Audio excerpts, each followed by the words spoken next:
J'aime ma peau, j'aime mon cul, je me trouve sexy spontané.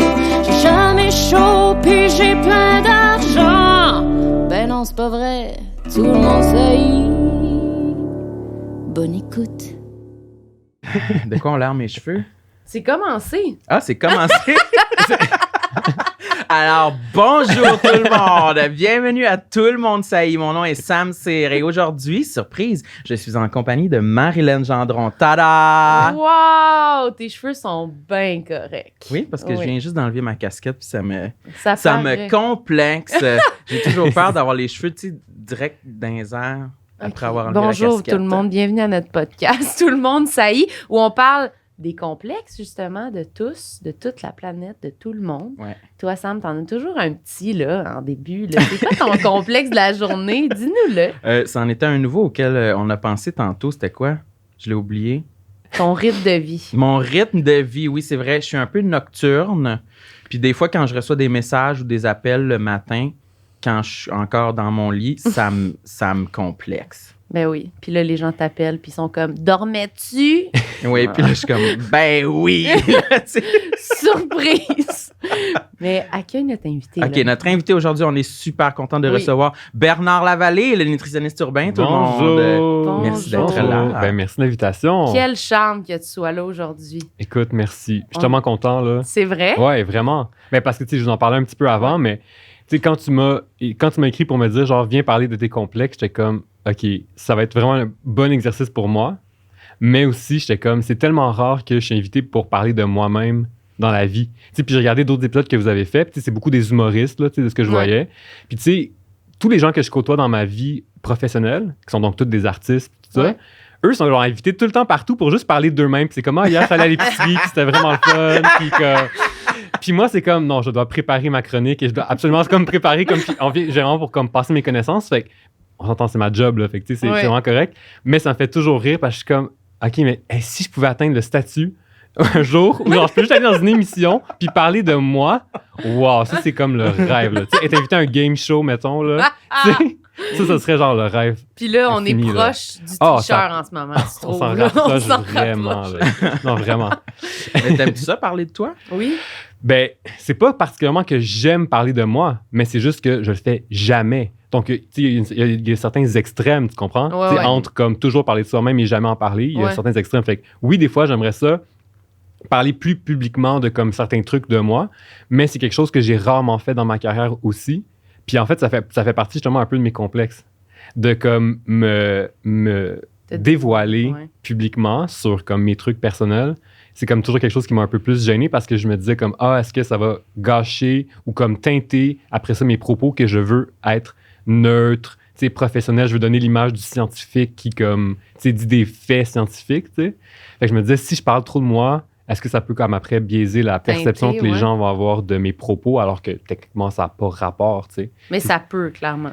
C'est sûr que si on sait d'où tu viens, tu sais, c'est quoi toi, justement, tes bases, pourquoi tu parles de ça. Justement, moi, je me demandais pourquoi tu as décidé d'être nutritionniste. Fait que ça part d'où? Ça part-tu de... Sûrement que ça part d'un truc personnel à toi? Ben, même pas. Même pas, non, pour vrai, même pas. C'est vraiment... Ben, je suis très curieux de nature. Puis je suis vraiment comme très scientifique, puis j'aime ça apprendre, puis comprendre, puis comme je peux jamais m'arrêter, là, tu sais, c'est vraiment comme... le truc qui me drive dans la vie, c'est ça. Puis je savais pas en quoi m'inscrire à l'université. C'est tout simplement ça, là. Puis c'est comme quelques temps avant la date limite pour s'inscrire que j'hésitais entre journalisme ou genre un domaine scientifique. Puis là, j'étais allé voir une conseillère en orientation, puis elle m'a dit, ben la nutrition, ce serait parfait. Tu pourrais comme apprendre, mais aussi vulgariser l'information aux gens, puis ça comme combine un peu les deux trucs que tu veux faire. C'est le seul programme dans lequel je me suis inscrit. J'ai été accepté, je l'ai fait, j'étais super content, puis je trippe dans mon domaine. En fait, aujourd'hui, je m'intéresse beaucoup plus à l'alimentation en général que juste la nutrition. Tu sais, la différence, c'est que la nutrition, c'est juste une parcelle de l'alimentation, tu sais, c'est l'impact sur la santé. Mm-hmm. Mais moi, je m'intéresse bien plus aujourd'hui à une vision globale. Donc, je m'intéresse à la culture, je m'intéresse à la santé physique, mais psychologique, je m'intéresse aux sociétés. C'est beaucoup ça qu'on fait dans notre podcast, d'ailleurs. Là. On s'appelle On déjeune, où est-ce qu'on, avec ma co-animatrice Catherine, on essaie d'expliquer la vie. Grosso modo, c'est ça, rien de moins. On essaie d'expliquer la vie à partir de l'alimentation. Modo, vraiment. Puis ça me stimule fois 1000. Mais je pense que je serais heureux dans plein d'autres domaines où j'aurais à apprendre. C'est juste que pourquoi je suis sur mon X en ce moment, c'est parce que la bouffe, ça touche tout le monde, tous les jours. Donc, c'est un domaine qui est en demande pour faire la vulgarisation. Tu sais, si j'étais optométriste, mettons, là, on s'entend-tu que genre j'aurais pas autant de plateformes pour venir parler de comme avez-vous regardé votre glaucome? Genre comme non. Là. C'est sûr. Fait que je pense que je suis comme plus sur mon X à cause. Tu sais, je pense que c'est le bon domaine pour moi parce que c'est un domaine qui a une certaine demande. Donc, je peux pratiquer un métier où je travaille à 100% en communication. Fait que ça, c'est comme, encore une fois, un optométriste ne pourrait pas faire ça. J'en connais pas là, au Québec. Des optométristes que leur job à 100% c'est communiquer, non. Mais des nutritionnistes, on est plusieurs à faire ça. Fait que ça montre que la bouffe, c'est une place particulière dans nos vies. Puis dans ta vie, mettons, la bouffe, c'est quoi ça? Dans ma vie, c'est beaucoup plus le plaisir. C'est ça l'affaire. C'est ça qui est fou parce que moi, à la base, là, comme des calories, puis des nutriments, puis des vitamines, je savais pas que ça existait. Genre, j'exagère, mais je savais pas que ça existait avant d'être comme quasiment avant de rentrer en nutrition. Tu comprends? Comme, pour vrai, c'est comme, juste avant de m'inscrire, j'étais comme, quoi? Il y a des chercheurs qui regardent l'impact de qu'est-ce qu'on mange sur la santé. Pour moi, j'étais comme, what? Comme fait que tu faisais n'importe quoi, toi. Qu'est-ce que ça veut dire, n'importe dans quoi? Le sens, t'étais pas comme... J'étais pas... Le genre de personne qui check tout ce qu'ils mangent, qui te faisait juste manger tout ce que ça tentait n'importe quoi. Exactement. Puis j'ai toujours été comme ça. Puis ça, je suis content d'être comme ça. Ça n'a pas de parce sens. Que c'est pas de même pour beaucoup de personnes, parce qu'on a été contaminés par la nutrition puis par la culture des diètes. Fait que c'est pas de même qu'on voit l'alimentation de manière générale. Moi, je capote quand quelqu'un me dit ça. Est-ce que toi, c'est pas comme ça? J'ai l'impression que t'es comme pur. Genre, oui, c'est ça que genre, ça existe pas dans ma tête. Je suis comme, Ben, on s'entend. Tu vois, c'est drôle parce que ça n'existait pas. Pour vrai, ça n'existait pas dans ma vie pendant une très grosse partie. C'est fou. Où est-ce que ça a commencé à arriver? C'est quand j'ai commencé à étudier la nutrition. Puis ça, c'est intéressant. Parce que tu dis, là, on forme des gens pour accompagner d'autres personnes dans leur alimentation, mais la formation en tant que telle te force à te poser des questions sur ce que tu manges puis l'impact que ça peut avoir. Et donc, certainement que ça, pour certaines personnes, ça peut genre engendrer des problèmes, là, de se mettre à trop micromanage comme tout ce que tu manges. C'est sûr. Donc, c'est intéressant aussi de se questionner sur comment notre formation comme nutritionniste peut peut-être encourager certaines personnes à avoir des comportements qui sont comme plus rigides que ce qu'ils auraient eu s'ils n'avaient pas eu cette formation-là. Mais oui. Y a-tu du monde dans ta formation à l'université qui ont genre... Ils ont dérapé à la pente à cause qu'il y avait trop d'informations? Non, ben, tu sais, regarde. Nomme des noms. Ouais, c'est ça. Gêne-toi pas. Nomme-les. Mais tu vois, c'est que souvent, notre relation avec l'alimentation, c'est aussi très personnel. Tu le vois pas. Tu sais pas comment les gens dans la vraie vie, ils se sentent par rapport à eux puis par rapport à leur alimentation. Vous devez bien le voir avec votre podcast quand vous parlez des complexes. Là. C'est toutes des affaires que les gens ont jamais parlé publiquement ou presque, probablement. On vit ça de façon très personnelle. Donc, ça se peut que j'ai des collègues qui ont dérapé, entre guillemets. Puis il y en a des nutritionnistes avec des troubles alimentaires, à peu près la même proportion que dans la population en général. Donc, c'est normal. Mais on le sait pas.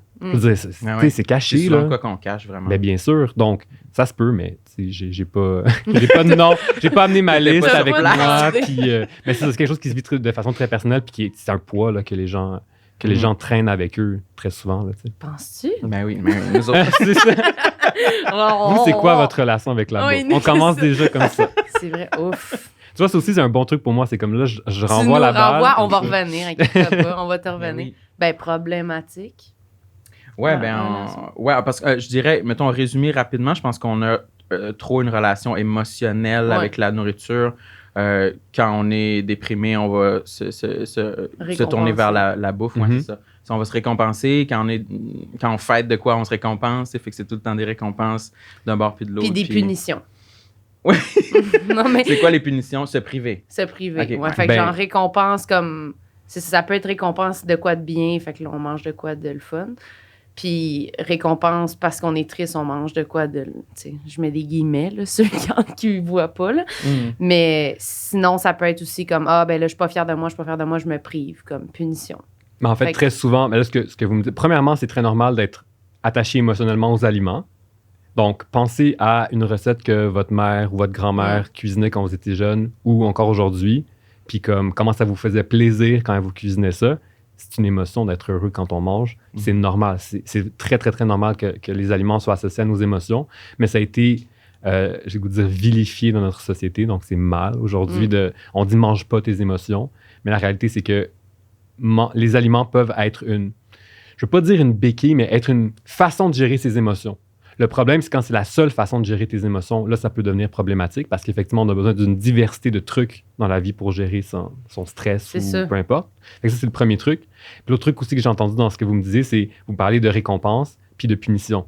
Et donc, c'est les deux extrêmes. Ben oui, c'est sûr. Et donc, l'un ne va jamais sans l'autre. Parce que dès le moment où tu te prives pas de rien, alors il n'y a plus de punition puis de récompense parce que finalement, tous les aliments sont permis.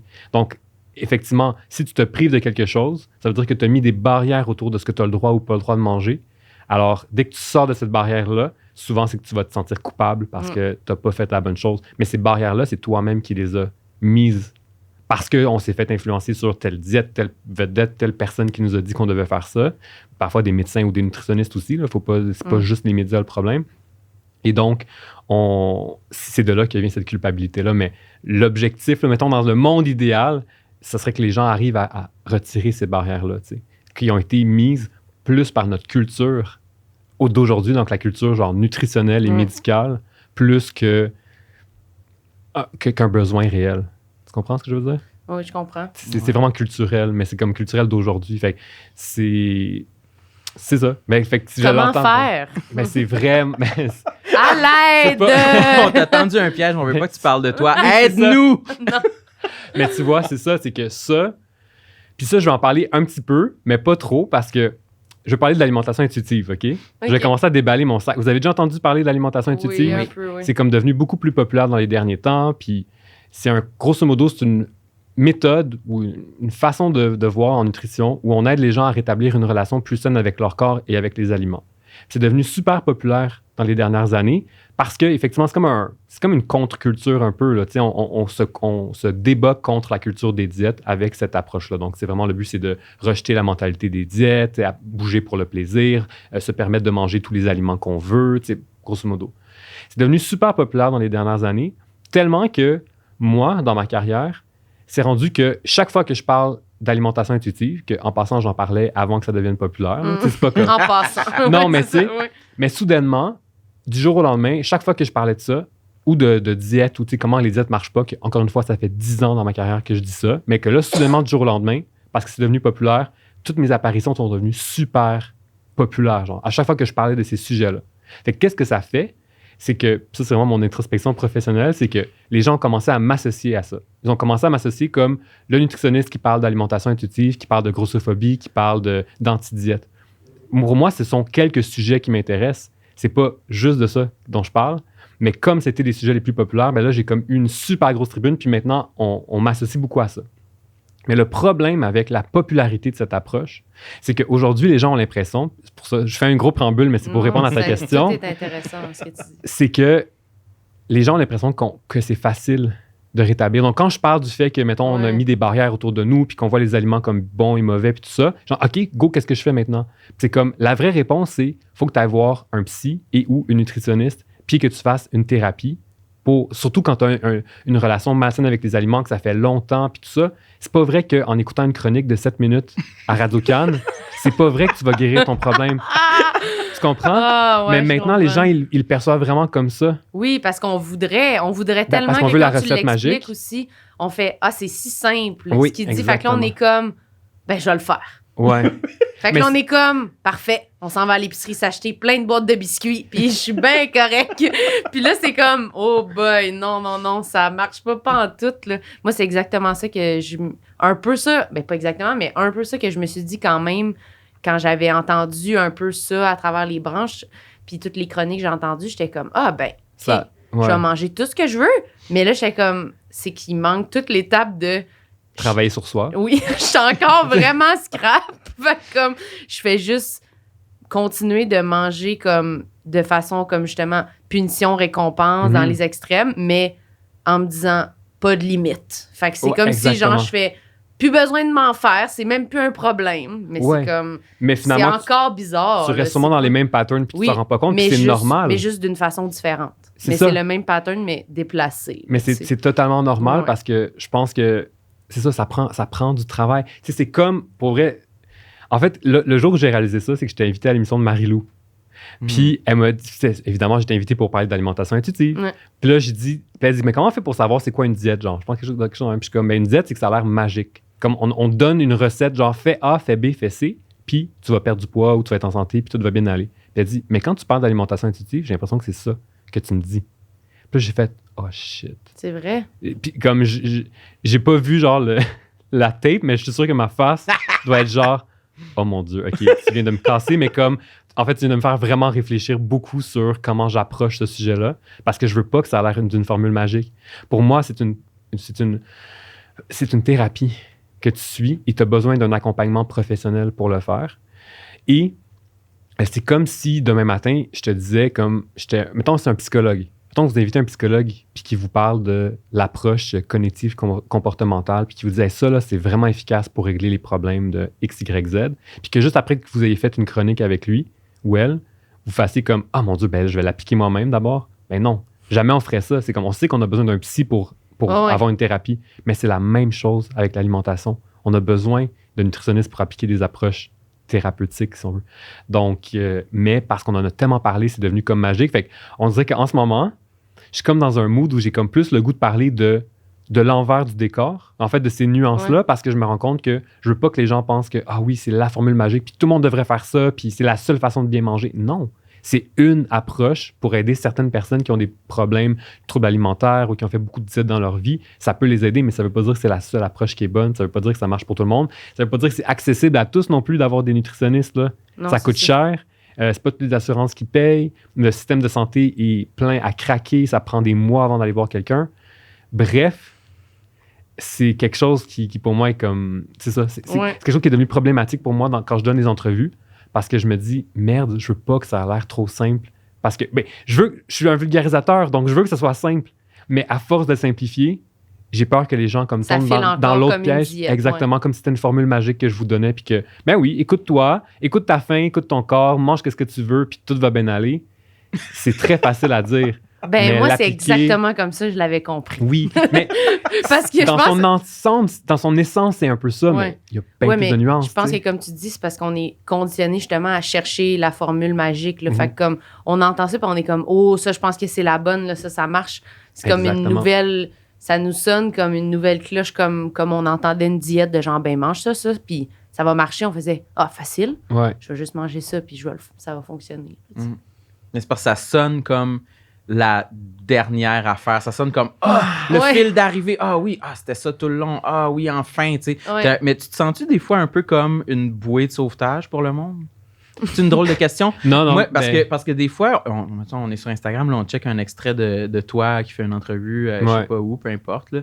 Puis là, on se l'envoie, puis on est comme... on a envie de brailler, de comme... oui.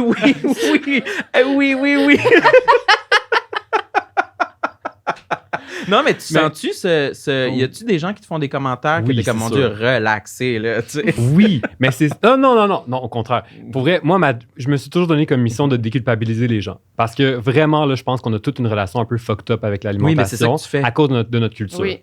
Puis donc, encore une fois, pour moi, l'alimentation intuitive, c'est juste une façon de déconstruire ça, tu sais, mais qui est juste populaire en ce moment. Mais je pense qu'on a toute une relation vraiment fucked up.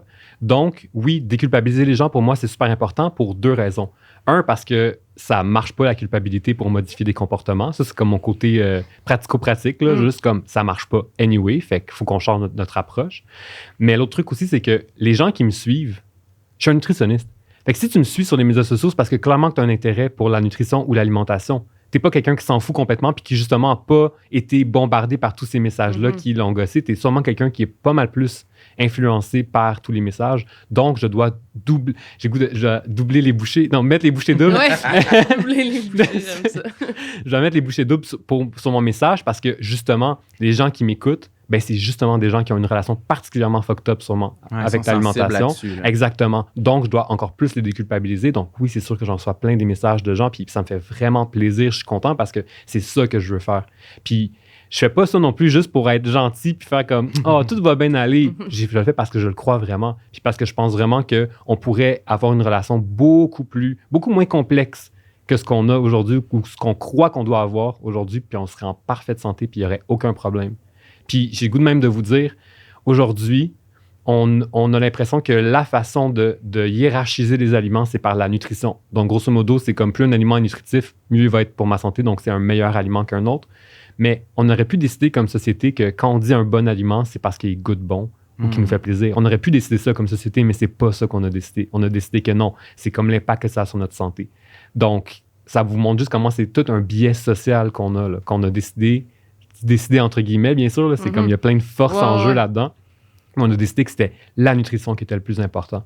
Mais my God, que l'alimentation, c'est 1000 fois plus que juste l'impact sur la santé, là. En s'entendant, la science de la nutrition, ça fait 200 ans que ça existe, là. L'être humain mange depuis plus que 200 ans. Fait que, ça montre à quel point comme notre vision est juste vraiment influencée par l'époque à laquelle on est né. Puis mettons que là, on peut fermer cette parenthèse. Mais mettons, toi, si c'était pas ça pantoute dans ta vie, la bouffe, si ça n'a jamais été pour toi un problème, c'est quoi, mettons, toi, là, tu peux en nommer un par un, ton plus gros complexe, ton plus petit, y aller dans l'ordre que tu veux, mais c'est quoi qui prenait le plus de place dans ta vie ou qui prend encore le plus de place? Ben tu vois, c'est intéressant parce que, évidemment, j'ai réfléchi. Tu sais, quand j'ai reçu l'invitation, je me suis dit, OK, de quoi je suis à l'aise de parler? Oui, c'est ça. Qu'est-ce que je suis à l'aise de dire publiquement? Qu'est-ce que je suis pas à l'aise? C'est quoi mes vrais complexes? Puis, comme pour moi, un de mes vraiment gros complexes dont je n'ai jamais parlé encore comme publiquement, c'est comme mon anxiété. Tu sais, je fais vraiment beaucoup d'anxiété. Mais c'est quelque chose que j'ai découvert relativement récemment dans ma vie. Puis c'est quand même drôle. Je peux en parler comme relativement de façon drôle, dans le sens que la genèse de ça, là, grosso modo, est quand même comique aujourd'hui.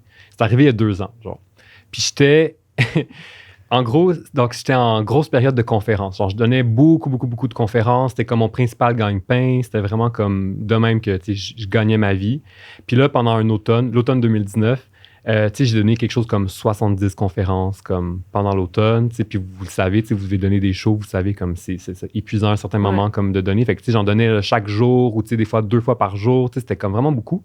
Plus, j'avais plein d'autres engagements professionnels. Là, j'avais comme l'émission Moi, je mange à Télé-Québec. On avait les tournages, j'avais mon podcast. Fait que j'avais plein de trucs en même temps. Puis donc, probablement que j'ai commencé à m'épuiser physiquement, mais sans m'en rendre compte parce que j'ai toujours été quelqu'un comme je fais tout. Si c'est écrit dans mon agenda, je peux le faire. Tu comprends? Que je me posais pas de questions. C'est comme, non, je suis le plan que je me suis établi, puis ça va bien marcher, puis comme mon corps va suivre et j'aurai pas de problème. Mais comme j'étais tellement occupé, mais j'étais rendu à un point où est-ce que je faisais tout un peu dernière minute. Veux pas, c'est comme mon horaire était 100% occupé tout le temps, je pouvais pas me prendre de l'avance sur quoi que ce soit. Puis là, un jour, je donnais une conférence pour un festival. Puis c'est une conférence que j'avais jamais donnée, genre. Puis là, j'arrive donc, toute la semaine, j'avais eu des conférences chaque jour. C'était le samedi, cette conférence-là.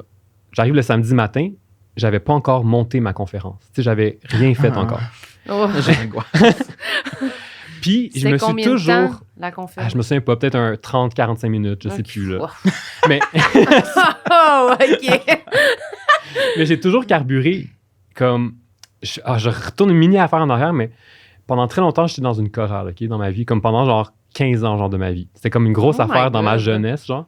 Donc, j'ai toujours été comme donner des shows, avoir le petit track avant les shows, ces affaires-là. J'ai toujours été habitué à ça. Puis, c'est un des trucs que je suis retourné chercher dans ma carrière aujourd'hui. C'était comme de retrouver ce stress-là qui était mon moteur d'action. Donc, moi, dans ma tête, j'étais genre, ça me motivait là, d'être stressé puis de me dire, waouh, j'ai pas fait. Et je joue vraiment avec le feu. Là. Qu'est-ce qui va arriver ce soir? Tu sais? Puis, j'avais jamais de problème. Fait que, bref, je me lève à 6 h le matin. Je commence à travailler sur ma présentation. Rendu à 2 h l'après-midi, elle est prête.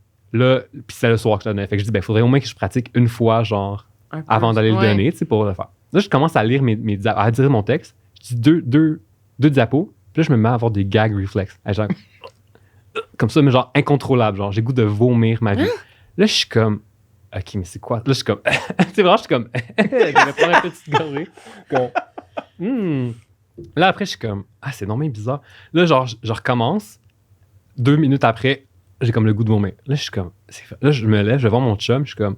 Hey, c'est bizarre, je comprends pas qu'est-ce qui se passe, mais chaque fois que je veux dire ma présentation, j'ai le goût de vomir. Je comprends pas. Là, il est comme... Va faire une sieste, s'il te plaît. Genre, va te coucher, genre, je sais pas comment. Là, je suis comme... OK, là, je fais une sieste, je me relève, là, je pratique, 0 problème, tout va bien. J'arrive le soir, 300 personnes, je donne ma conférence, tout va bien, alléluia, comme 0. Je suis comme... ben, écoute, finalement, je sais pas ce que j'avais, là, je me sentais pas bien. Le lendemain, je donnais une autre conférence. Ça, c'est vieille conférence que je donne, rodée, aucun problème. Je suis sur scène. Je me mets à avoir le goût de vomir sur scène, de façon incontrôlable. Puis là, j'ai fait une crise de panique sur la scène. Puis c'est la première fois de ma vie que je faisais ça. Mais j'ai comme quand Devant même... combien de personnes? Je sais pas, peut-être une centaine de personnes. Je sais pas, je sais plus trop, là, mais tu sais, ouais, peut-être une centaine. Puis là, j'étais comme... Puis là, tu sais, je sais pas si vous avez déjà fait ça, des crises de panique, mais grosso modo, ça spin dans ta tête, vraiment. Puis là, moi, dans ma tête, j'étais comme, OK, là, ça m'arrive la même chose que hier. Ça veut dire que ça va m'arriver jusqu'à la fin de mes jours. Je pourrai plus jamais donner de conférence de ma vie. Ma carrière est finie. Je pourrai plus... Là, tu spins tout ça. En même temps que t'es comme en train de faire des petites jokes comme devant tout le monde puis que t'essaies de garder le sourire, j'avais comme 2 discussions en même... Où en fait, comme mon corps était la machine puis pendant ce temps-là, j'étais comme, ma vie est finie, genre. Puis là, je commence, je vais m'évanouir. Tu sais, vraiment, là, ça allait vraiment pas bien. Fait que là, je suis comme... OK, il faut que je prenne une petite pause. Désolé, mesdames et messieurs. Comme j'ai besoin d'un petit 5 minutes pour aller prendre de l'air, tu sais. Puis là, mon assistante, qui était dans la salle puis qui a vu tous mes autres shows, est comme, ça va vraiment pas. Genre, je pensais que tu faisais une crise cardiaque, là. Comme, faut vraiment comme, que t'arrêtes. Je suis comme, non, inquiète-toi pas. Je suis juste stressé. Comme, je vais prendre comme quelques minutes pour respirer puis tout va bien aller. Puis tout le monde dans la salle, c'était comme, tu sais, beaucoup des personnes plus âgées, comme full, comme maternelle, genre, c'est pas grave, là. On va retourner à la maison, là. Il faut que tu fasses attention à toi. Tu sais, genre, vraiment des messages de même. Puis j'étais comme, non, comme pour vrai. OK, toi, tu voulais y retourner. Je voulais absolument y retourner. Je suis retourné. J'ai fini ma conférence, je vous jure, là, comme sur une chaise de même, à lire mes diapos, puis juste comme, la nutrition, c'est très intéressant. T'avais comme plus d'énergie, là. Dans ma tête, il fallait que je finisse ma présentation parce que pour moi, ça aurait été le pire échec. En fait, à ce moment-là, c'était le pire échec de ma vie de ne pas avoir été capable de finir de façon correcte ma conférence. Puis, où est-ce que ça a comme un peu... Fait que là, ça s'est arrivé. Puis je retourne chez moi, puis je parlais avec mon assistante, puis je dis, tu comprends pas, genre, dans ma tête, si, mettons, il avait fallu appeler l'ambulance pour X, Y raison, j'aurais dit, mettez-moi un soluté et je vais finir ma conférence sur la civière, là. Tu comprends? Moi, dans ma tête, c'était comme impossible que je finisse pas ça. Puis là, j'ai fait, oh mon Dieu, attends, c'est un peu intense quand même, là, de se dire ça. Puis là, j'ai fait, OK, peut-être qu'il y a un petit problème. Mais t'es-tu genre perfectionniste dans la vie? 100%. Je suis 100% perfectionniste. J'ai comme des attentes très, très, très élevées envers moi-même. J'ai pas le droit à l'échec, j'ai pas le droit à l'erreur, puis tout ça. Et ça, c'était comme ça, c'est il y a 2 ans. Puis, je suis pas allé chercher d'aide du tout à ce moment-là. J'ai pas accepté du tout qu'est-ce qui m'était arrivé. En fait, j'ai accepté que j'avais fait une crise d'anxiété, mais j'étais comme, peut-être je suis juste fatigué, puis comme... Fait que là, mon agent... T'as pas donné d'importance tant que ça à cette affaire-là. Ben, ça m'a traumatisé. Sincèrement, ça m'a traumatisé. Là. Je pense que j'ai encore un PTSD, honnêtement, de ce moment-là. Mais je sais pas, hein, c'est intense pour vrai. Ça m'a vraiment traumatisé, sauf que j'étais comme, c'est pas grave, comme ça va passer, genre. Fait que là, mon agent... T'avais pas le goût que ça soit important, en fait. T'étais exactement. Non, exactement. Puis j'étais comme, je vais pas accepter que, quoi, je vais faire de l'anxiété maintenant? Non. Comme, je veux pas vivre avec ça, là. C'est comme, ça, ce serait trop plate. Genre, c'est genre vraiment... Trop compliqué, là. Oui. Je fais pas d'anxiété, là. C'est exactement ça. Fait que j'ai pas accepté, j'ai pas rien fait pour m'aider. Ce qui m'a aidé, en fait, c'est la pandémie. Parce que là, toutes mes conférences sont tombées à l'eau de façon obligatoire. Donc là, c'était pas ma faute, c'était la faute de la pandémie. Fait que j'avais le droit de pas travailler ou de pas faire des conférences. Fait que ça m'a quand même aidé à me reposer. Mais en réalité, j'ai aucunement travaillé le réel problème, tu sais. Fait que là, quand mes conférences en virtuel ont recommencé, j'étais comme... Je refaisais quasiment des crises de panique, tu sais. Puis j'étais comme, attends, là, je suis chez moi, en pyjama, en bas de pyjama, avec ma petite tisane, en parlant devant mon ordinateur, puis je fais une crise de panique. Il y a clairement un problème, ça marche pas. Puis là, ça a vraiment pris du temps. En fait, ça fait juste 2 mois, en fait.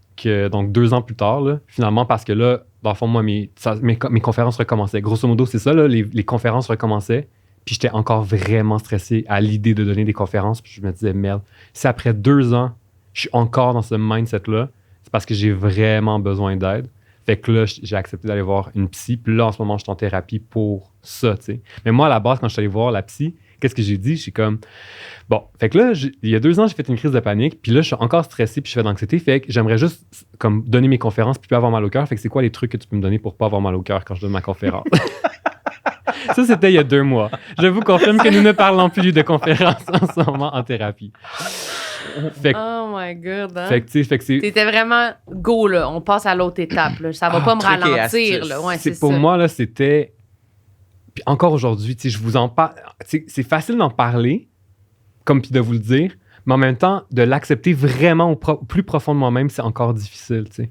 C'est encore vraiment... Puis pourquoi? Est-ce que, genre, l'anxiété, ça te fait sentir comme faible? Qu'est-ce que ça te fait? Ouais, tu veux absolument, pas? c'est la vulnérabilité. Tu sais, c'est là un peu que je suis rendu dans mon processus de réflexion. C'est comme, j'accepte pas d'être vulnérable, en fond. Puis, tu sais, je pense que ça... je me demande des fois si ça contribue pas justement à pourquoi est-ce que je parle pas plus de moi dans les médias, puis pourquoi est-ce que je me suis mis un peu l'espèce de pas carapace, ou peut-être, mais tu sais, de le professionnel qui parle des sujets. Tu sais, dans le fond, là, moi, quand je te parle d'un sujet, c'est parce que j'ai fait 1000 ans de recherche en arrière que je sais que, genre, je sais de quoi je parle, genre. Puis comme je suis vraiment confiant dans les propos que je te dis. Fait que des fois, je me dis, est-ce que, justement, j'ai comme utilisé ça pour me dire, comme, ça vaut la peine d'en parler parce que, genre, j'ai fait mes recherches, puis je sais que je peux t'amener quelque chose parce que, tu sais, j'ai fait mes recherches, versus comme parler de moi ou tout ça, c'est comme, peut-être ça me rendrait plus vulnérable ou comme, je trouverais pas ça, je trouverais pas que c'est un niveau suffisant pour, je trouve pas comme, pour répondre à la demande de la clientèle. Tu comprends? Ouais. Tu veux pas avoir l'air comme d'une personne instable, genre? C'est ça ou? Je sais vraiment. C'est pas. Je sais pas. C'est ça, je sais pas, en fait. Parce que t'as comme le désir, quand même, c'est ça, d'aller. Tu disais, genre, le track, de parler devant du monde, de vouloir faire tout ça, mais t'as choisi une branche, c'est ça, qui est comme plus un sujet. Tu viens parler des sujets, tu viens parler de la nutrition. Tu parles. C'est spécial, on dirait que moi, c'était comme, je sais pas, nous autres, on est juste comme, c'est moi, achetez-moi. On est complètement l'inverse. Ouais, on est complètement l'inverse de comme, tu sais, je me connais sûrement vraiment pas plus que tu te connais. C'est pas si approfondi, de plus en plus sur ma réflexion sur moi, mais c'est sûr que comme souvent, je dois dire des affaires sur moi, puis après ça, je suis comme... Finalement, non. Genre. Non, je pense que ça n'avait pas rapport. Mais c'est sûr que quand tu as un sujet que tu as recherché, que tu connais bien, qui est plus, je sais pas, là, ancré dans le réel, la science, tout ça, c'est plus dur de revenir après puis de te dire « Ah non, si j'aurais... » Ouais, non, mais non, on peut se tromper. Mais non, ça m'arrive de me tromper. Tu peux te tromper, là, mais moins qu'en affirmant quelque chose de comme « Moi, je suis comme ça. » Ça change souvent, là, quand on parle de trucs personnels. Fait que ça se peut. C'est ça, tu sais, j'ai comme jamais vraiment su. Puis c'est ça, comme je te dis, tu sais, pour moi, c'était vraiment comme d'accepter cette partie-là de vulnérabilité. Puis pour moi, faire de l'anxiété, c'était comme, c'est vraiment ça. C'est comme, OK, ça veut dire que là, j'ai des problèmes. Et donc, je dois travailler sur ces problèmes-là. Mais maintenant, aujourd'hui, puis c'est vraiment niaiseux, qu'est-ce que je veux dire, mais l'autre raison aussi pourquoi j'en parle, c'est parce que je me rends compte que quand j'entends d'autres personnes en parler, ça m'aide tellement, là. Puis d'entendre du monde qui font le même métier que moi ou du monde qui sont plus publics, mettons, qui parlent de ça. Puis je suis comme, OK, fait que dans le fond, je pourrais faire de l'anxiété puis quand même continuer ma carrière. Ça veut pas dire que genre ma vie est finie. Genre. Non, c'est ça. Alors que c'était vraiment beaucoup ça au départ. C'était comme, OK, ma vie est finie. Là. Si je fais de l'anxiété, je peux plus rien faire. T'sais. Puis même à un moment donné, c'est vraiment gênant à dire, mais... non, c'est vraiment niaiseux. Mais j'ai écouté une entrevue d'Ariana Grande. Puis elle a fait de l'anxiété. Puis des fois, dans certaines de ses entrevues, tu le vois, genre, que comme, elle va pas bien, genre. Puis je me suis vraiment dit, OK, si elle est capable d'avoir sa carrière, puis elle fait de l'anxiété, OK, je suis correct d'abord. Ouais. Mais c'est vrai, parce qu'on dirait qu'on a l'impression que, comme, vu que ça a l'air facile, quand les gens, ils s'expriment, la plupart du temps, on se dit, tout le monde, ils s'en foutent, là, sont vraiment relax. Mais plus qu'on entend du monde parler, plus qu'on réalise que il y a vraiment beaucoup de monde là, que ça fait mal filer, là, de s'exprimer en public, de faire des shows, d'être autant... en représentation, là, tu sais, comme, je sais pas, moi, c'est sûr que la pandémie, ça m'a fait un peu cet effet-là de pas en faire, comme, d'être obligée. J'étais comme, hey, je me sens fucking bien en ce moment. J'étais comme, je suis de bonne humeur, je suis comme, je suis quasiment mal à l'aise d'être autant de bonne humeur quand il y a comme plein de monde qui meurt, là, puis ça va mal, genre. Puis moi, j'étais comme, je me sentais bien, là, j'étais comme relax. Puis là, après, c'est ça, tu fais, OK, il faut que j'aborde ça d'une autre façon. D'abord, là, si comme, justement, les shows, puis toutes ces affaires-là me rendent aussi stressée puis mal, je dois pas le prendre dans le bon sens, là, parce que c'est pas supposé être aussi énergivore, justement. Si on veut le faire... je pense que ça l'est quand même. C'est ça l'affaire. Mais c'est parce qu'on veut trop, en même temps, on veut pas, mais là... Mais peut-être aussi, je sais pas, tu sais, peut-être que toi, tu l'as vécu, un peu la période que tu as décrite, sûrement que tu t'es ajusté depuis, mais... T'sais, on est comme en début de carrière, fait qu'on n'a pas encore seté les genres de balises de comme, OK, moi, je fais pas plus que 10 shows par mois. Ou tu sais, on est encore dans le début où on veut tout faire. Comme tu dis, tout ce qu'il y a dans notre agenda, on le fait. Puis oui, parce qu'on va être sûr de se faire une place, puis de monter les échelons, etc. Fait que je sais pas, peut-être qu'il y en a que ça arrête jamais, mais sûrement qu'il y en a, genre... José Hood, là, tu sais, Ouais. il doit bien avoir comme ses balises de comme il sait qu'il peut pas dépasser telle ou telle affaire, telle charge de travail, sinon c'est comme non, là, ça va sur sa santé mentale. C'est ça. Mais Ben, tu vois, il fait Ouais. pas, tu sais, il y a plein de monde, tu vois, comme au début, ça, justement, ils font tout. Puis à un moment donné, il commence à juste choisir, genre, tu sais, lui, il fait juste de la scène, puis la disque, mettons. Tu fais comment? Il fait plus de plateau de télé, vraiment. Il fait plus... Tu sais, t'enlèves... On dirait que tout le monde fait ses sélections là, de « ouais, moi, non, ça. » Choisis ce que tu préfères. Ouais, ou du monde qui faisait des shows, puis là, ils en font plus, puis ils font plus l'autre affaire, puis tu vois que c'est comme... Sûrement que ça doit avoir un rapport de... Quand tu peux te permettre, on dirait qu'on... Exact, mais c'est ça l'affaire. Ouais, c'est faut que tu arrives à une certaine place dans ta carrière ou dans l'univers médiatique pour avoir la chance de pouvoir faire ça, tu sais. Mais effectivement, tu as totalement raison. Je pense que ça vient de là. Puis l'autre affaire, c'est que chacun a ses propres balises. Fait que ça se peut que tu envoies des gens qui ça fait 30 ans qu'ils sont humoristes, puis ils en font encore genre, je sais pas, là, 150 shows par année, puis ils vont full bien, puis ils n'ont aucun problème, tu sais. Ça, c'est confrontant, là. Ben, c'est ça. Là, c'est comme merde, là. Moi aussi, j'aimerais ça être capable d'en faire autant, comme ça gosse, tu sais. Mais effectivement, on a toutes des limites différentes, tu sais. Mais c'est ça qui fait sentir... entre guillemets, faible dans le sens parce que c'est impossible de pas... Ben, c'est pas impossible, mais c'est dur de pas se sentir de même quand tu fais comme, ben, réellement, lui, il est vraiment capable d'en faire plus que moi. Quand on se compare. Fait que c'est comme, c'est sûr que tu te sens poche parce que c'est comme, ben, les faits sont là, je suis vraiment capable d'en faire moins. Non, mais je suis vraiment moins endurante. Ça, moi, je trouve ça dur aussi à accepter, ça. Je te comprends. Ouais, je te comprends fois 1000, puis je vis un peu la même chose. À l'inverse, des fois, je me dis, tu fais probablement d'autres choses que cette personne-là ne fait pas, de un. Et de deux, pour revenir faire une petite boucle avec ce qu'on disait tantôt, ces choses-là se vivent en privé. Donc, tu sais pas, dans le fond, si cette personne-là va bien ou elle va pas bien. Mais tout ce qu'on présente toujours, on répète toujours la même chose, mais tout ce qu'on présente sur les médias sociaux, c'est toujours le positif, c'est toujours le beau puis le parfait. Mais finalement, quand tu creuses un petit peu, justement, mettons, depuis que je parle plus de mon anxiété du monde proche, littéralement, tout le monde est comme, moi aussi, j'en fais. Mais ça m'intéresse. Comment on fait pour identifier qu'on fait de l'anxiété? C'est quoi les signes? Écoute, je suis vraiment pas... C'est ça. Ça, c'est pas mon domaine. Si vous voulez parler d'anxiété, invitez comme un ou une psychologue qui va pouvoir comme mieux vous le décrire. Moi, je peux vous dire, moi, mon expérience, comment que ça s'est vécu. Moi, c'est vraiment par des symptômes physiques que je le ressens. Je ressens comme un serrement dans ma poitrine, vraiment, là, très fort. C'est comme un stress, mais qui... fait mal, tu sais, qui va vraiment plus... Non, vraiment dans ma poitrine, là, je peux pas t'expliquer, mais genre ici, ça fait comme... Pression. Une pression qui fait mal. Puis comme quand ça va plus, tu sais, ça devient comme chaud quasiment, je te dirais, puis ça monte vraiment.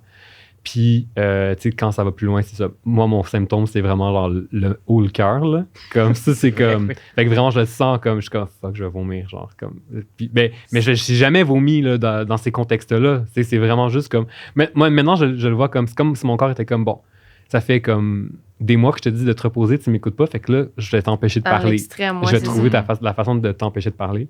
Puis sinon, ça peut être justement, je me sens étourdi, par exemple, ou tu sais, si ça va. Mais je pense que ça dépend aussi des sensibilités. Je suis pas de plein de monde, mais comme moi, j'ai une amie qui c'est ça aussi. Son anxiété, c'est ça, elle se met à avoir mal au cœur. Puis là, elle pense qu'elle va vomir. Ça, c'est vraiment un signe, c'est comme, OK, là, c'est out, là. Trop. Puis d'autres mondes, je pense que ça peut être gentil. Moi, j'avais eu mal dans le dos. J'ai l'impression que c'était comme ça, genre c'était comme mon dos a barré un moment donné, de comme je pouvais juste plus bouger, là, littéralement. Fait que c'était comme, bon, ben, tu peux plus bouger, là, tu peux plus rien faire, là, fait que c'est comme... T'as comme l'excuse, de dire, faut que j'arrête parce que... Tu peux pas, t'es couché, tu bouges pas. Ouais. Bon, ben, c'est ça. Fait que je pense que ça peut être comme vraiment des symptômes qui varient chez tout le monde, mais il faudrait entendre...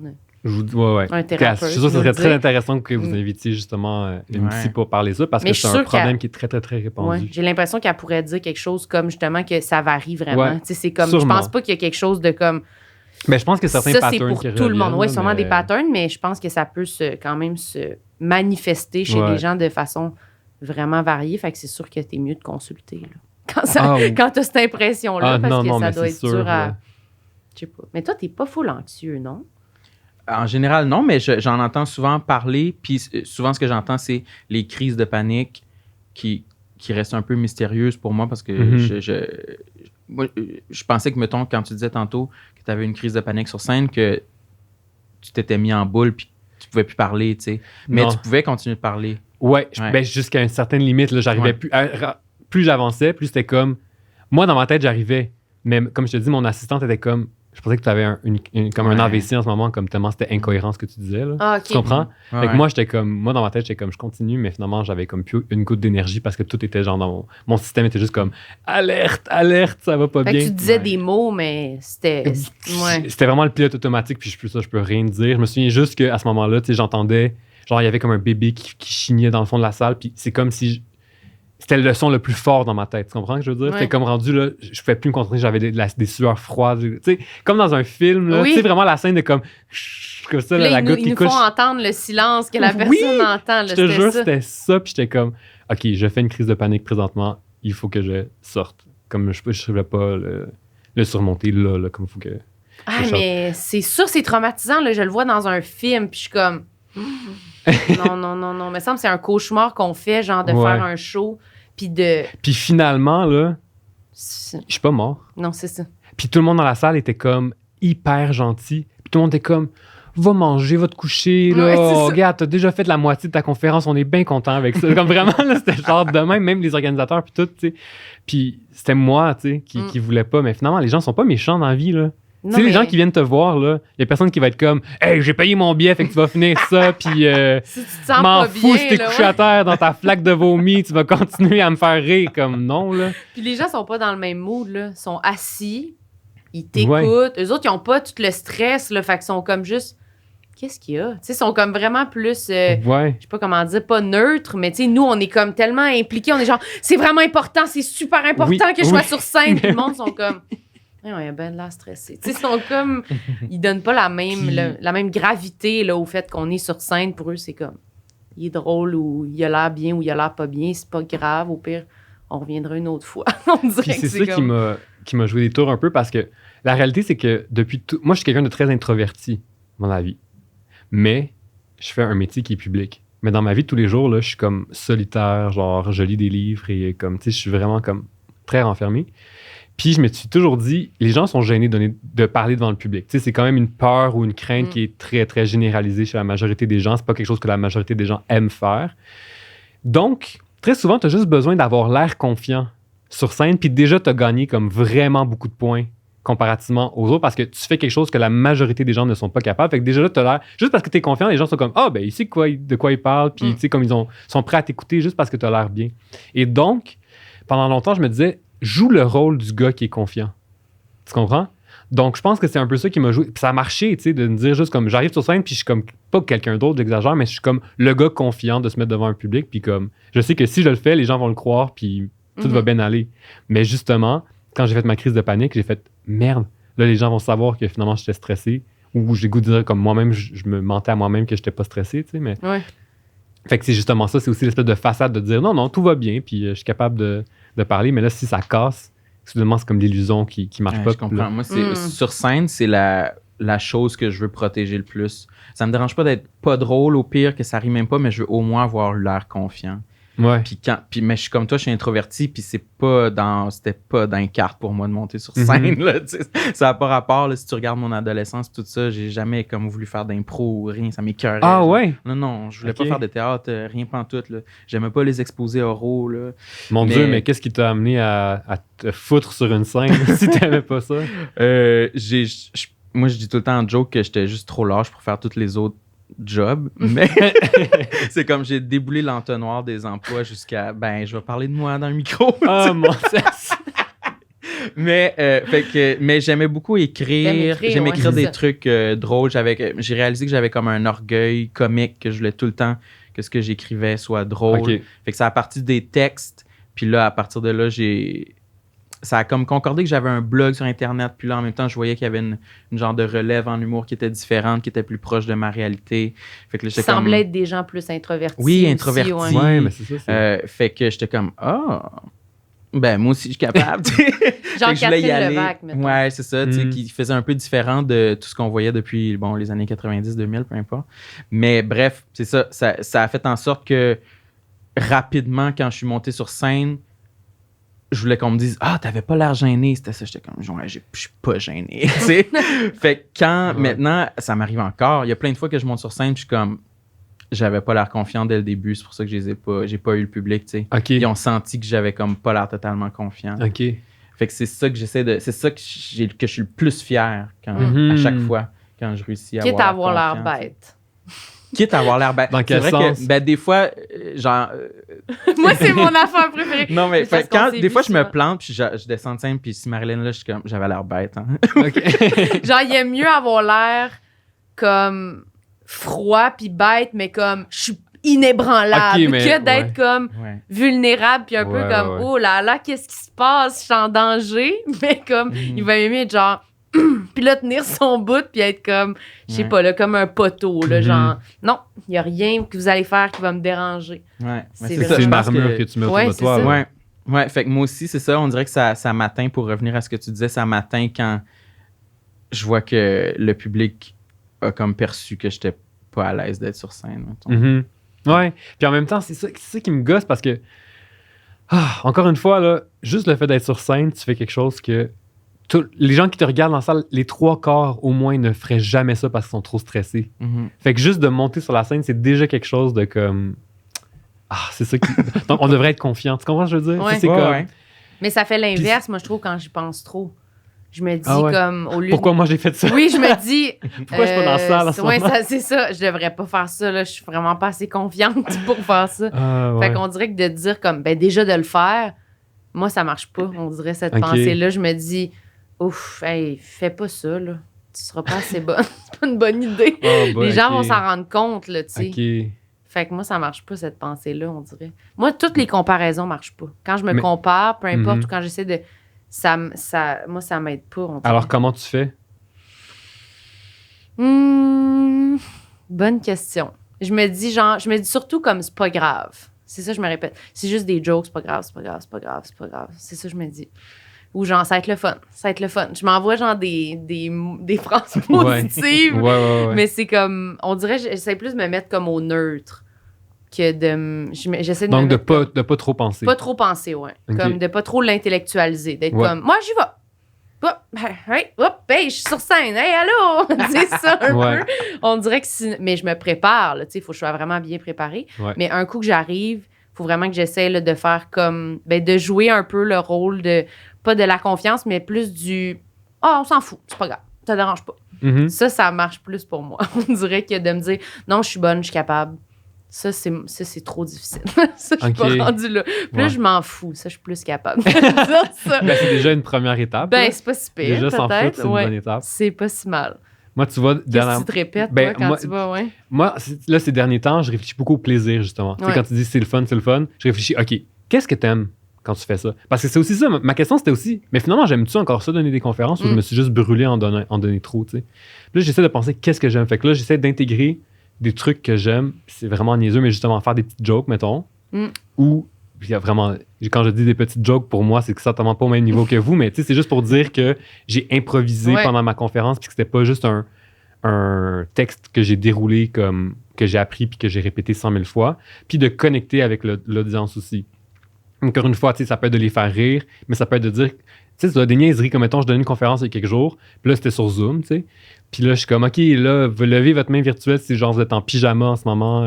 Puis là, pour comme juste dire, hey, c'est vraiment le fun maintenant de donner des conférences. Moi, je suis en pyjama, puis genre, je suis bien, puis tu sais. En même temps, c'était comme, je suis bien, je suis en pyjama et je vais être ça. Ouais, c'est ça, c'était pour te continuer. Oui, aussi, sauf qu'en même temps, tu sais, je le passe, puis là, les gens, ils rient, puis tu sais. Fait que juste avoir cette petite connexion-là avec les gens, même si c'est mini, ça me comble. Ça, je suis comme, OK, je suis heureux d'être là, puis comme vous allez passer un bon temps, puis, ou même, je vais vous dire, on va passer un bon temps ensemble, je vais vous partager mes réflexions, puis je me permets de faire aussi des petites improvisations de genre, je suis en train de parler de quelque chose, puis je suis comme, hey, non, mais faut que je vous dise, tu sais, mettons, là, je travaillais sur un truc il y a 2 semaines, puis là, je fais des liens avec des trucs que, tu sais, j'aurais pas parlé d'habitude, mais juste ça, pour moi, de comme sortir de ce texte-là, et donc d'être présent vraiment, c'est quasiment comme la pleine conscience peut-être, ou je sais pas quoi, mais d'être vraiment présent avec les gens à ce moment-là, ça m'aide vraiment beaucoup. Je suis vraiment d'accord. Je pense que je fais la même affaire, je pense, puis je m'en rendais pas compte. Ah ouais?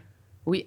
Puis tu vois, j'avais parlé de ça avec Jay du Temple quand j'étais allé à son podcast, puis il m'avait dit la même chose aussi, que lui, il aime improviser, puis il se garde toujours, ou je me sais plus toujours, mais en tout cas, qu'il se gardait des moments d'improvisation pour justement que ça l'aidait à changer la monotonie. Mais c'est aussi vrai. De répéter un show comme plein de fois d'affilée. L'affaire du moment présent, là, on dirait que ça, je viens de catcher quand tu as dit ça, que depuis qu'on a recommencé à faire des shows, j'essaye plus d'improviser quand je viens essayer des nouvelles jokes, parce qu'on dirait que ça me rassure, justement. C'est comme un moment, je trouve, justement, ça doit être ça de tu connectes, puis là, après, on dirait que c'est plus facile de faire le reste, puis ça a l'air plus... Ça a plus rapport, ça a l'air plus vrai ou comme... Ouais. Mais ça établit aussi ça renforce le lien de confiance avec le public, je pense. Ouais. Le fait de montrer que on est comme dans une cuisine, là, en ce oui, moment, là, exactement.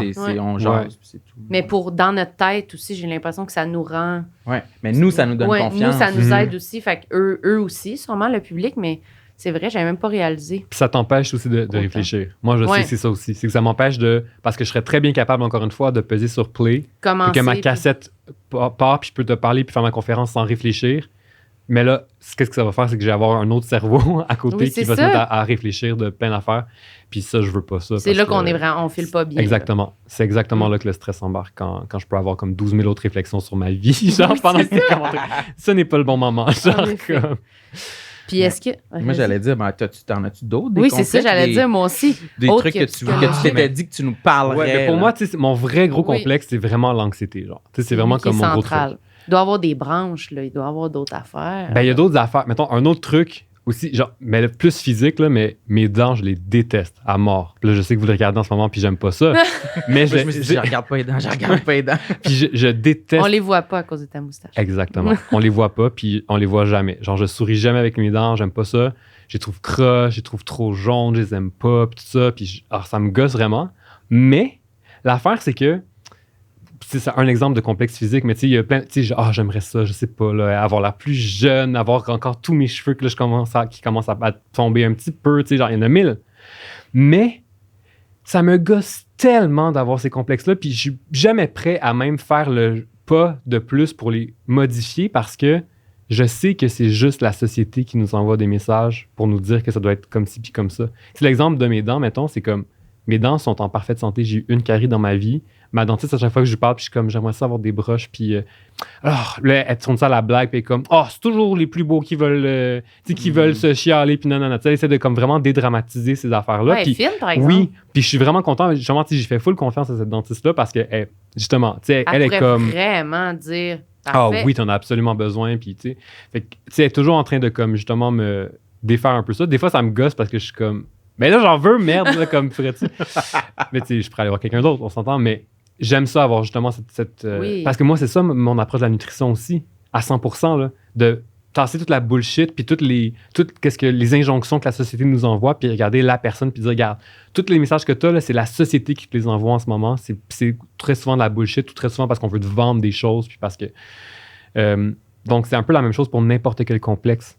Puis, c'est tellement dans ma philosophie de profession, ou ma philosophie professionnelle de comme aider les gens à se sortir de ça, que pour moi-même aussi, j'ai de la difficulté comme je les ai, mais en même temps, j'ai vraiment de la difficulté à dire que je changerais de quoi parce que je sais que c'est 100% de la bullshit. Je sais que c'est 100% la société en ce moment qui a décidé, mais que c'est tout artificiel. C'est tout le capitalisme qui est comme... Mais c'est vrai. Moi, il faut au moins que je parle une fois du capitalisme. Mais c'est ça.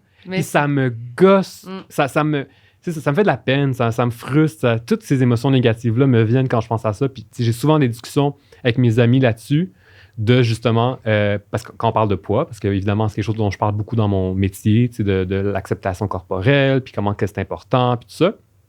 Puis avec mes amis qui vont des fois me challenger, c'est comme, OK, mettons, mais pourquoi est-ce que tu vas chez le coiffeur d'abord? Si l'apparence, c'est pas important, pourquoi est-ce que tu vas chez le coiffeur? Pourquoi est-ce que tu prends, j'exagère, prends ta douche, mais tu comprends comme pourquoi finalement tu décides de ça? Fait elle est où la limite de qu'est-ce qui est correct ou pas correct? Puis tu sais, je veux dire... Moi, ça m'intéresse full, là. Vas-y. Mais là, je voulais pas t'interrompre, mais moi aussi, j'aime pas mes dents, moi non plus. OK. Puis, je suis fucking chanceux. Ma soeur est dentiste. Fait que là... Fucking chanceux. Moi, puis là, ça donne qu'en ce moment, elle fait une formation d'orthodontie. T'en reviendras pas. Fait que là, je suis comme dans le processus de voir avec elle de qu'est-ce qu'on pourrait faire pour mes dents, mais j'ai tellement toute la même réflexion que toi sur... Je sais que mes dents sont correctes, sont en santé. Ben, je crois, là. Elle me le dira. Mais je pense que oui. Mais c'est important d'aller chez le dentiste. Non, mais c'est ça. Je connais pas. Je suis pas dans la profession, mais peut-être qu'il y a des raisons qui feraient que mes dents sont moins ou plus en santé, whatever. Mais je me pose tellement la question parce que je sais que c'est la pression de la société, puis je me compare aux autres belles dents qu'on peut voir sur des photos, peu importe. Oui. Puis j'en veux des dents comme ça. Mais je sais que c'est cette pression-là, mais je me dis qu'en modifiant mes dents, ça va m'apporter une confiance qui va peut-être me laisser un lousse pour concentrer mes énergies sur d'autres choses. Je suis rendu là dans ma réflexion, tu sais. Mais c'est full intéressant aussi ce que tu dis sur les coupes de cheveux. Puis, tu sais, c'est où, tu sais, on dirait qu'on est dans une période où on veut pas shamer personne pour leur choix esthétique, pour leur modification corporelle. Mais en même temps, on le sait tout que c'est comme quand même qu'on fait ces modifications corporelles-là à cause de la pression de la société. C'est comme, on dirait que c'est un choix impossible. Puis il y a du monde que ça fait sentir bien. Il y a du monde qui accroche vraiment sur une affaire de leur corps, que genre, ça leur tape ses nerfs, puis ils pensent à ça à tous les jours, mettons, tu sais. Moi, on dirait que j'aurais de la misère à dire avec conviction, non, mais accepte-le, change-le pas, là. Tu sais, c'est comme, il y a du monde, c'est comme, oui, mais mon nez, là, genre, je le regarde à tous les jours, puis il me fait chier. On dirait que j'ai le goût de dire, mais change-le. On dirait que j'aurais envie de dire, ben là.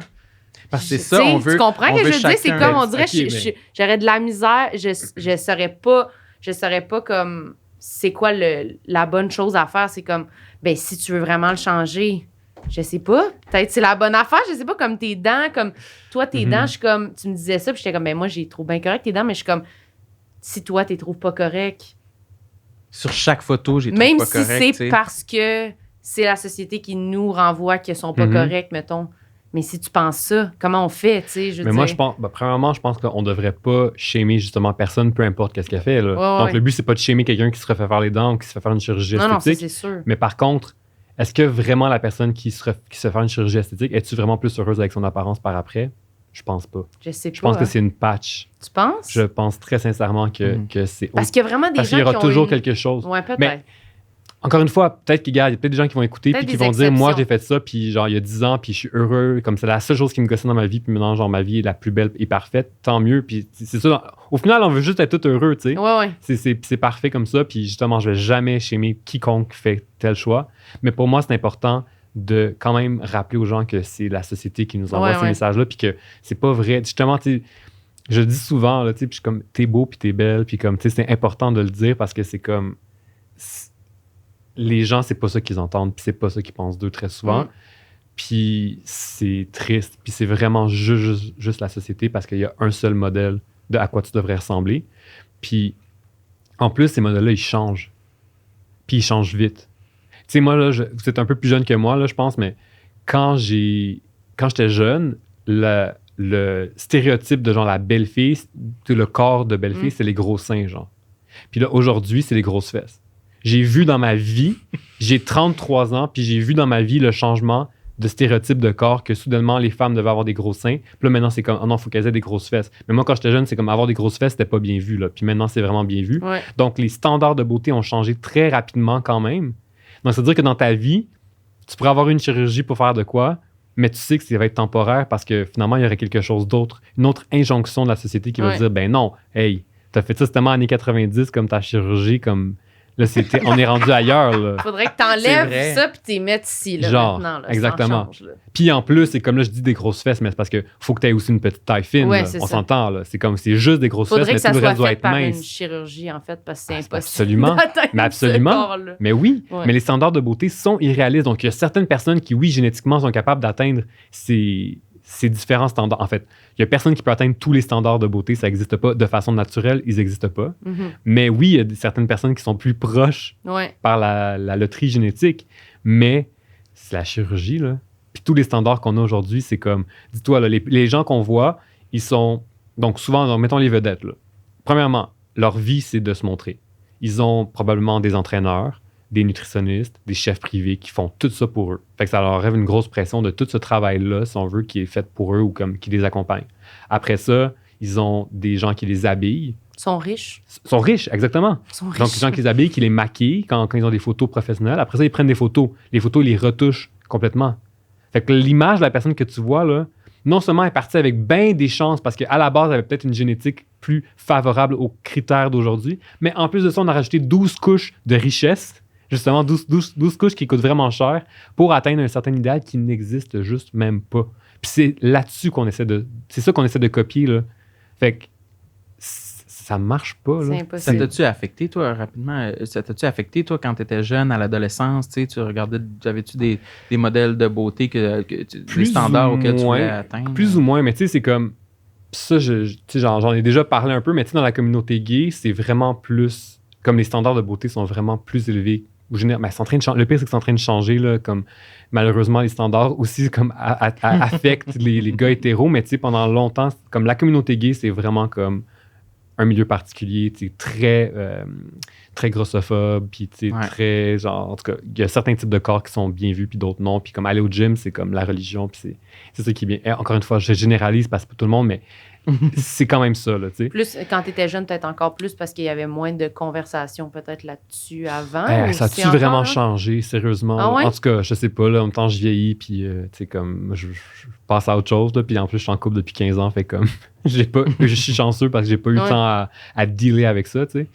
Mais, encore une fois, donc oui, tout ça pour dire que oui, quand je me compare, je suis comme, j'aimerais ça, moi aussi avoir des abs, me semble, ce serait tellement le fun, puis d'être vraiment fit, puis comme, tu sais, oui, je serais vraiment content, puis comme, je m'imagine que je serais vraiment content, puis ce serait le fun, mais jamais au point où je me dis, OK, go, je vais aller au gym comme 3-4 fois par semaine, puis je vais comme tout changer mon alimentation pour m'assurer d'atteindre ces objectifs-là, puis tout ça, comme, pour moi, ça n'a jamais été un moteur suffisant pour le faire. Puis je pense que pour beaucoup de gens, c'est ça aussi. C'est comme, tu sais, on peut dire, fais-le. Si ça te gosse, fais-le. Tu sais, comme, change tout. Ça, on l'entend souvent sur Internet. Mais ça, c'est dans comme. Les commentaires. Mais ça, c'est comme, hey, mais pour vrai, c'est gros là, comme changement. Tu sais, comme du monde que justement, ça devient leur vie, mettons, changer leur corps. Moi, je trouve ça intense. Sincèrement. Puis je me questionne, est-ce que vraiment, encore une fois, est-ce que vraiment ils sont plus heureux? Je pense pas nécessairement, là. En tout cas, je pense que non, là. Je sais pas. Mais je connais pas vraiment de monde, ni mon expérience, ni les gens autour de moi. On a tous des struggles, là. Ouais, que c'est comme, oui, depuis que j'essaie de changer mon corps tout le temps, je suis vraiment Exactement. J'ai jamais entendu ça de ma vie. Mais c'est parce que, encore une fois, tu vois des gens, mettons, en fitness ou peu importe, tu sais, qui ont un corps, justement, qui répond vraiment aux standards. Mais je suis sûr qu'eux, quand ils voient ça, c'est comme, ils voient toutes leurs imperfections qui leur restent encore à modifier, puis ils ont l'impression. Fait que je pense que c'est comme infini un peu. Puis, encore une fois, tu peux changer la chose, mais si à la base, tu n'as pas travaillé le vrai nœud du problème, genre ton estime de toi, je pense pas que tu vas être capable. Je pense que c'est une patch, je pense. Donc, c'est pour ça que quand je parle de poids, mettons, tout ça, c'est un peu ça. Là, le problème n'est pas nécessairement le poids en tant que tel. Oui, ça amène des problèmes, mais le problème, c'est pourquoi la personne, elle a ce poids-là, mettons, ou tu sais, comme. C'est quoi ta vie, genre? Ouais, c'est comme, ça. Pour moi, c'est ça qui est plus important, là, tu comprends? C'est ça qui peut faire que tu peux vraiment comme aider la personne, là, pas exactement. De dire comme, change-le. Et ça, exactement, dire perdre du poids, ça aide personne. Non. Ça n'aide strictement personne. Ça, jamais une seule personne dans l'histoire de l'humanité s'est fait dire perdre du poit, puis fait « t'as bien raison! » Puis là, il a perdu du poids. Je suis vraiment plus heureux. C'est ça, il a toujours été heureux, il a toujours été mince et heureux jusqu'à le restant de ses jours. Non. Je ne pense pas que ça existe. Mais parlant de poids, il y avait une bonne question par rapport au fait que tu es nutritionniste. C'était quoi? Comment était formulée cette bonne question-là? Une question d'une auditrice. Oui, c'est ça. C'est parce qu'elle vient d'une auditrice, fait que je veux bien la dire. Non, mais toi, tu l'as plus en tête. Crois-tu que ton message serait perçu différemment si tu étais dans un corps plus gros, mettons? Oui. Tu sais, ça changerait... C'est ça. Je peux juste dire oui, point. Ouais. Mais ça, oui, hein? Absolument, l'apparence des gens a une influence sur la crédibilité. Mon deuxième livre, il porte sur les messages qu'on reçoit en nutrition, puis sur comment on se fait avoir finalement par tous les messages qu'on passe, tout ça. Puis justement, je m'étais intéressé à ces questions-là. Puis ce qu'on voyait, c'est que la popularité de quelqu'un ou son apparence peut avoir autant de poids dans la perception que les gens ont de sa crédibilité que genre son diplôme universitaire ou des trucs comme ça. Oui. Autant. Donc oui, absolument, si j'étais gros, ce serait une toute autre histoire. D'ailleurs, Non, mais c'est ça. Puis, tu sais, je veux dire, il y a beaucoup de... Donc, moi, là, à la base, tu sais, je me suis jamais comme porté comme comment je dis ça? Le porte-parole de la grossophobie, puis de toutes ces questions-là. C'est des questions qui, moi, m'intéressent beaucoup. Puis je pense que notre profession de nutritionniste, on est comme la profession qui s'intéresse le plus parce que nos patients, les gens qu'on côtoie, en tout cas, on est beaucoup plus conscientisés, je te dirais, que bien d'autres professionnels de la santé. Mais il y a bien des femmes plus grosses qui portent ce discours-là depuis très longtemps. Au Québec, par exemple, ben, Julie Artachot, que vous me dites que vous aviez reçu, mais Gabrielle Lisa-Collard, Edith Bernier, Jessica Prudencio, plein de femmes qui portent ce message-là depuis longtemps, mais c'est super facile de les attaquer par rapport à leur apparence. Comme un des trucs qu'elle me dit, c'est genre, ben, tu sais, que quand elle porte le même discours que moi je porte, les gens ils vont dire, ah, c'est une excuse. Tu dis que le poids, c'est pas si important que ça, c'est parce que tu veux pas perdre de poids. Tu comprends? Tu veux juste comme te conforter dans ton apparence. Puis, donc, c'est comme si c'était là, ils étaient lâches, puis comme tout ça. Donc, oui, absolument. Si j'avais une autre apparence, c'est sûr que mon discours serait perçu différemment. Puis, je pense que ça revient à la notion de pourquoi c'est important quand tu ne subis pas une certaine forme de discrimination. Pourquoi c'est important aussi de porter ce message-là. Pas dire de prendre la place de ces personnes-là, mais d'en parler de ces injustices-là, parce que le fait qu'on ne vive pas ces discriminations-là, notre propos a malheureusement plus de poids dans les oreilles des gens. Donc, c'est important de prendre notre place. Puis, tu sais, c'est un exemple de discrimination, mais peu importe le type de discrimination dans la société, c'est vraiment important. Je pense que même si tu ne vis pas la discrimination, de porter le message aussi, parce que ton message, il va rejoindre d'autres personnes comme toi, tu sais, qui autrement l'écouteraient peut-être pas. Ben, c'est vrai. Ouais. Ben, c'est la meilleure question, puis elle venait pas de nous. Non, mais c'est ça. Ça nous a bouche bée. Mais c'est parce que c'est tellement vrai, puis on dirait que c'est tellement comme... pas déprimant un peu, mais un peu, c'est déprimant. Un peu déprimant comme... 100%. Ben, écoutons. C'est super triste. Puis c'est encore ça, c'est comme quand on revient à la question des complexes, puis de changer son apparence, puis tout ça, c'est comme, oui, d'un côté, je suis comme, comme, on s'en fout, c'est la société qui nous envoie ça, c'est des critères de beauté, mais c'est vrai aussi que si tu changes certains trucs, ça se peut que ta vie aille vraiment mieux. Oui, c'est ça. Parce que ta carrière va aller mieux, genre. Mais surtout dans, notre contexte, on va dire, qui est très médiatique, mais quand tu as un métier où ton corps, c'est ton outil de travail, là, où ton apparence est importante, plus que d'autres, ben ça va. Mais ça l'est un peu tout le temps. Puis comme, tantôt, vous parliez des dents, là, je veux pas backtracker, mais c'est parce que moi, j'ai eu des broches. Ouais. Quand j'étais... T'as eu des broches? Non, c'est pas vrai. Oui. Au bûcher! J'ai eu des broches, j'avais les dents croches, mais pas tant que ça, là, pour de vrai. Comme, puis moi, c'était comme... Tu sais, mes parents me disaient, ben, tu vas être vraiment contente plus tard d'avoir les dents droites. Tu sais, tu vas nous remercier, là, ça te fait chier. Tu passes tout ton secondaire avec des grosses broches d'en face, puis des gros appareils, des affaires qui me faisaient zozoter. Tu sais, des affaires que je me dis, oui, peut-être que là, comme, tu sais, vous dites comme, ça m'énerve, tu sais, mes dents, tout ça, mais je suis comme, peut-être, mais je sais pas si c'est plus traumatisant. Toute mon adolescence, genre, avec ça, genre, que j'ai failli avoir un appareil. Oh my God! Ça existe pour vrai? Oui, ça existe. C'était juste dans les vidéoclips. Non, ça existe. Mais je pense que T'aurais été à l'école avec ça? Non, je pense qu'il disait que c'était pour la nuit. Oui, OK. Quand on ferme les lumières, là, on peut le mettre. Mais j'ai le souvenir super clair d'être au dentiste, puis qu'il commence à parler, puis à prendre des mesures de mon crâne, genre. Puis là, je suis comme, qu'est-ce que vous faites? J'ai genre 8 ans, 9 ans. Okay. Puis là, ils sont comme, c'est pour l'appareil externe. Puis je suis partie en courant, genre, non! Puis j'ai retourné voir mon père, puis j'étais comme, non, là, genre, je me tue si vous faites ça. Non, je vais pas rentrer comme, j'avais avoir 10, 11 ans, puis je rentrais au secondaire, j'étais comme, je ne rentre pas au secondaire avec un casque de hockey sur la tête, là. C'était comme extrême, mais je suis rentrée quand même avec un appareil, puis que, ça faisait comme ça, puis ma bouffe, elle pognait dans mon appareil, genre, fallait que j'aille me rincer l'appareil d'un tout. Tu sais, c'est beaucoup, là, pour... C'est si important que ça qu'aujourd'hui, mes dents soient droites, comme j'ai-tu plus de succès dans mes relations, dans ma vie, pour tout ce que ça laisse quand même, là. Mais c'est particulier. Moi, je pensais à ça l'autre fois, comment les broches sur les dents, justement, c'est comme, ben, tu veux avoir des belles dents, tu portes assez d'attention à ton apparence, à tes dents, ben, tu vas devoir passer le test ultime d'avoir des broches dans ton visage pendant 2-3 ans, je sais pas combien de temps. Là, mais... C'est 2-3 ans. C'est fou. Hein, mais je trouve ça intéressant, ta réflexion sur comment c'était comme un moment comme traumatisant dans ta vie. Puis encore aujourd'hui, dans ton comme bénéfice et genre, j'ai goût de dire risque, là, mais tu sais, le bon et le pas bon de cette expérience-là, que tu sois pas sûr encore où ça se trouve. Non, c'est intéressant. Parce qu'en plus, quand je vais chez le dentiste, ben tu sais, moi, j'ai des fils encore là, dans la bouche, toujours. Ouais. Puis là, elle me disait, tes dents sont comme en train de se redéplacer. Ouais. Peut-être qu'on pourrait t'en remettre. J'étais comme, excusez-moi, tout ça pour ça. Puis là, comme vous trouvez, sont pas assez droites encore. Moi, on dirait que ça me faisait juste me sentir, ça vaut pas la peine, à moins que ça soit quelque chose de problématique là, qui te fait mal, puis qui fait vraiment des dommages à ta bouche. Je suis comme, je sais pas, je pense pas que ça vaut la peine parce qu'on dirait que c'est ça, c'est exactement le point de c'est jamais fini, on dirait. Ouais. Puis là, un coup, tes dents sont droites, ils sont comme, tu pourrais les blanchir. Ouais. Parce que là, ils me disent ça, ils sont comme, elles sont toutes droites, hein, peut-être tu pourrais les, tu sais, si seraient plus blanches.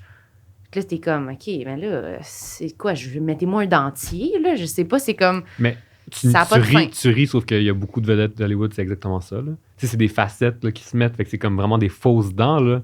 Tu sais, c'est devenu ça, là. Genre, c'est n'importe quoi, là. On s'entend, tu comprends que c'est comme ça n'a plus aucun rapport avec la santé ou avec comme un vrai corps humain, là. Tu comprends? T'es rendu que c'est ça, un dentier, juste pour que ça soit plus beau. Oui. Tu sais tout enlever tes dents. Oui. Ça n'a pas de sens! Ça me rend folle, moi. Ça me rend complètement folle. Puis, encore une fois, ça revient à elle est où la limite? Mais je pense qu'on n'a pas la réponse parce que la limite va être différente de tous. Et aussi, je pense que ça change avec le temps. Un autre exemple dont je parle avec mes amis, c'est le Botox. Tu sais. Encore une fois, moi, dans ma tête, le Botox, c'était une chirurgie esthétique comme... C'est gros, genre. Puis là... Mais non. Aujourd'hui, le Botox, c'est comme... Justement, c'est genre, je m'en vais chez le coiffeur et je vais avoir du Botox. Là, tu sais, comme... Ouais, mais... C'est quasiment au même niveau. C'est-tu rendu... Je sais pas, au Canada, c'est quoi la réglementation, mais tu peux... Je pourrais pas te dire c'est quoi la réglementation. Juste que, genre, j'écoutais Selling Sunset. Oui! Non, mais c'est exactement ça! Oui! Burger and Botox! Oui! Il organisait, c'est quand genre des agentes immobilières puis à Hollywood, puis il organisait un événement, puis il était comme comment notre événement pourrait pogner. C'était comme on va donner des burgers, puis du Botox. Il y avait genre des seringues, puis le monde pouvait s'en faire comme ça dans il y avait quand même mettons l'esthéticienne ou je ne sais trop là, c'est quand même quelqu'un qui vient pour le faire. Là. Okay. On s'entend comme Selling Sunset, un bijou télévisuel, on va se le dire. C'est peut-être pas scientifique. Mais c'est un show pareil, tu sais. Burger and Botox. C'est ça l'événement. C'est tellement bon comme ça. Fait qu'ils mangent un burger puis après ils se font piquer dans les lèvres. Dans la face. N'importe où ils veulent. Ouais. Mais c'est vrai que j'ai remarqué que le Botox s'est rendu vraiment plus populaire qu'avant. Ben, c'est du marketing. C'est tout simplement ça. Là. Puis c'est comme de plus en plus jeune. Puis c'est comme tout le monde devrait en faire. Puis là, c'est comme, fais-en avant que tu aies des rides. Parce que là, sinon, il va être trop tard rendu là. T'sais. Fait que là, c'est comme, OK, encore une fois, elle est où la limite? Mais la limite, c'est toujours justement le marketing qui la délimite. Puis encore une fois, c'est comme ça veut dire que notre culture change. Puis que là, ça devient de plus en plus acceptable de faire ça à un jeune âge, comme tout ça. Puis encore une fois, si tu te fais du Botox, c'est bien correct, tu as le droit d'en faire. Puis comme, tu sais, je te juge pas pantoute. Moi aussi, j'y pense des fois. Puis je me dis, peut-être je pourrais essayer, là, genre une fois. Après, j'ai vraiment peur de comme arriver puis être comme 100% figé. Puis être juste comme... Mais, faut comprendre que c'est 100% du marketing. Puis c'est 100% la pression. C'est normal de vieillir, c'est normal d'avoir des rides, c'est comme... Mais on a rendu ça anormal, tu sais. Puis quand tu regardes un peu l'histoire, c'est dommage parce que je voulais comme fouiller un peu plus, mais je sais qu'il y a eu des modes. Quand tu regardes loin, là, donc des décennies ou des siècles en arrière, il y en a eu des modes comme ça qu'aujourd'hui on regarde puis qui sont vraiment weird, là, de genre... il y en avait un, c'était genre le... Comment t'appelles ça? Boiter. C'était à la mode de boiter, mettons. Pourquoi? Je me souviens plus, mais tu sais, genre une affaire de comme... Il y avait un roi qui boitait, donc tout le monde a commencé à boiter parce que là, c'est cool parce que le roi, il boite, fait que nous aussi, on va boiter, genre. Tu comprends? Des affaires de même, genre. Puis ça me gosse parce que je voulais vraiment fouiller pour avoir la bonne référence, là, puis j'ai oublié tantôt. Mais, fait que les gens, ils me font du fact-checking, ceux qui écoutent, puis ils iront voir. Mais, donc, c'est niaiseux. Aujourd'hui, tu entends ça, puis t'es comme, my God, que c'est niaiseux, tu sais. Mais c'est sûr que c'est exactement la même chose. Aujourd'hui, c'est la même chose qu'on fait, là. On fait la même chose, c'est comme... les Kardashians font telle chirurgie, on va faire la même chirurgie, ou tu sais, comme moi, je vais avoir la même chose que eux parce que c'est comme, c'est ça. C'est notre exemple en ce moment. Ouais. Exactement. Fait qu'on fait la même autre affaire, puis c'est sûr que dans quelques années, on va regarder, on est comme, oh my God, qu'on était niaiseux. On va être comme les habitants qui boitent. Sauf que mais exact. Oui, puis la différence, c'est que, mettons, il y a des trucs comme, mettons, je sais pas, comme boiter ou genre se teindre les cheveux, on va dire. Oui. Ben, c'est temporaire. Mais il y a ben des trucs qui sont plus temporaires maintenant puis qu'on a normalisé. Fait que ça aussi, c'est quand même... Moi, je trouve ça plus intense. Des trucs extrêmes qui sont rendus comme, non, c'est normal, mais tu fais un gros changement permanent pour toute la vie. Moi, ça me fait peur, ça. Les changements trop permanents, moi aussi, je serais comme pas game, on dirait. Ouais, t'as jamais voulu de chirurgie ou rien? Non. Moi, je te dis, fais-en. Ouais, c'est ça. À tous les jours. Tout le temps, ben oui, ça. Fais-les tes seins, ça te ferait du bien, ma belle. À tous les jours. Non sollicité complètement. C'est ça. Ben, je sais pas ça. T'as-tu d'autres questions non assouvies? J'ai pas d'autres questions, là. Je pense que non, je suis assouvi, oui. T'es assouvi?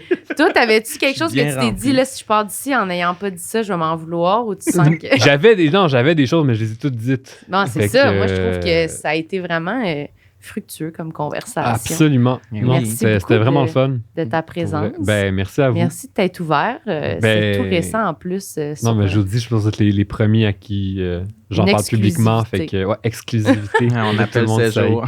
Oui, c'est ça. Il va y avoir comme un petit truc genre Montreal Blog, genre le nutritionniste Bernard Lavallée s'ouvre sur son anxiété. J'espère! Ça serait bon pour tout le monde. Ben oui, ça serait vraiment bon. Tout le monde gagne du reach. Oui. Yes. Merci beaucoup, Bernard. Merci. C'est super. Merci tout le monde d'avoir été à l'écoute. Merci, Sam. Merci, Marilyn. Wow! T'étais tellement bon aujourd'hui. Ben, moi, j'allais te dire, je t'ai trouvé très bonne. Ouais, toi plus. OK. Bye, bye, tout le monde. Bye.